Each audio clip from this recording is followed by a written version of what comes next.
Louisiana beer reviews, Milwaukee's best ice. I was not able to get this beer review for quite a while because it's no longer sold in Louisiana. A Miller distributor told me that they stopped selling it in 2010 in Louisiana because it just wasn't moving. They said they would buy a pallet of it and it would take a year for it to get sold, and it was going stale. They were having to take it off the shelf because it expired. Contains no additives or preservatives, 5.9% alcohol. Says ale. It's not an ale. It's a lager, but it's in Texas and in other states. They can't sell beer, I think, over 5% alcohol. They have to call it something else. So they're going to take a lager and call it an ale. Legally in Texas, that's what it is, even though it's not an ale, so the Texas beer officials don't even know what ale is. Anyway, this beer was introduced in 1994. It gets an excellent rating on The Beer and Me. It gets a very poor rating on Rate Beer, and it gets a D+ on Beer Advocate. The Bros gave it a C, and I gave it a B-.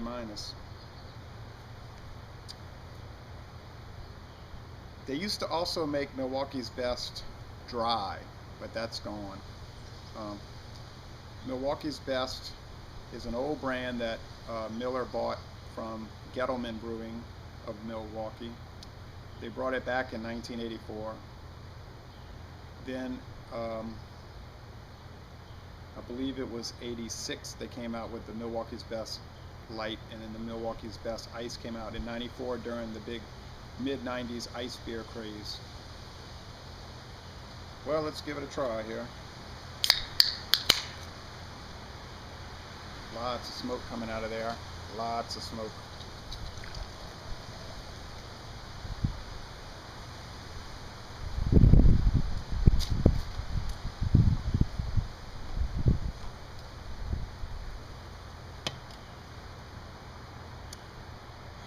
Well, it overflowed. Anyway, it's got a thick white head, and you're going to see that with your American style lagers. And I find Miller products are especially carbonated. You can see it has a pretty frothy head. The body is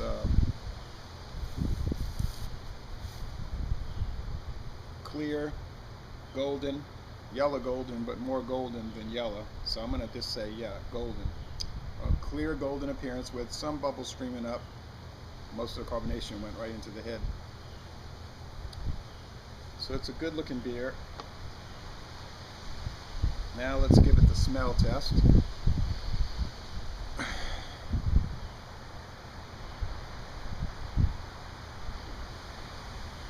You get that grain, that beer, common beer aroma, but you can almost even pick up a little bit of the alcohol with this Best. The aroma, however, isn't overwhelmingly strong. It's more on the light side.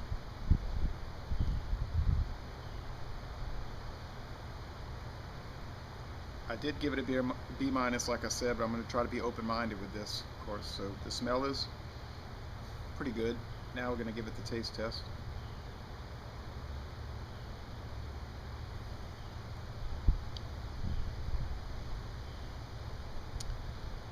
Just like I remember it. A lot richer, stronger, and full-bodied than other common ice beers, ice lagers.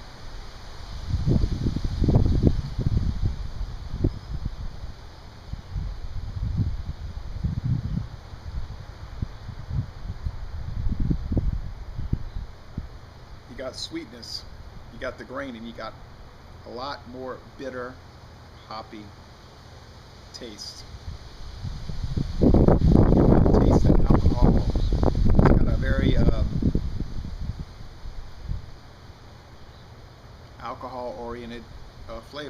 And the can says a crisp, bold taste, and I agree with that. It is crisp.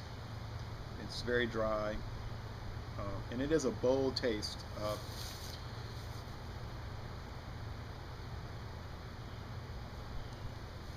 And you might find that it has an overly rich taste. A lot of people that drink this think it's nasty.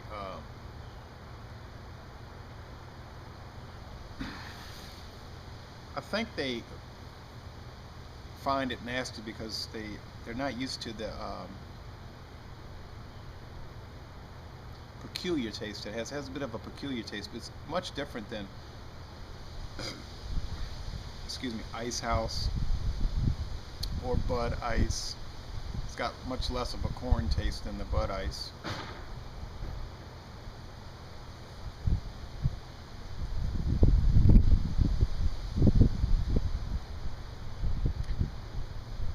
So it's a light to medium bodied.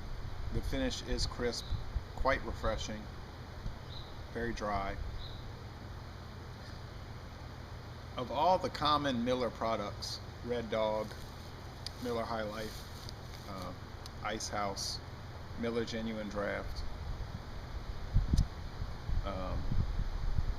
even you could say Hams, I would say this is the best of the common Miller products, the ordinary, run-of-the-mill, average American beers. I forgot to check on the website if this has won awards, and if I get mine to, I'll check and I'll put little printouts on the video. You know, it's stronger than Magnum. Magnum is 5.6% alcohol. It's stronger than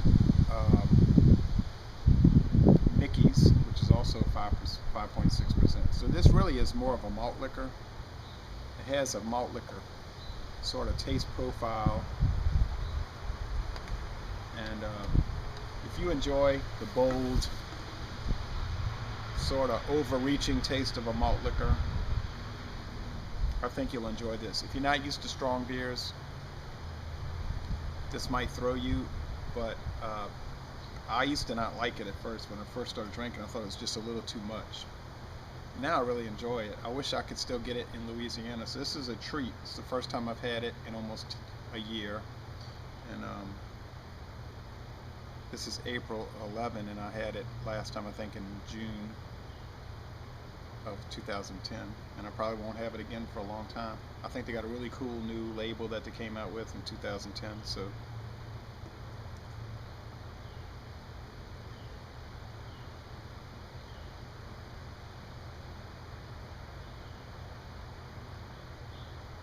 it does have some little unusual tastes, breadiness, kind of strange breadiness in the undertaste, but I'm going to stick with my B- rating. I think it is good. It's above average.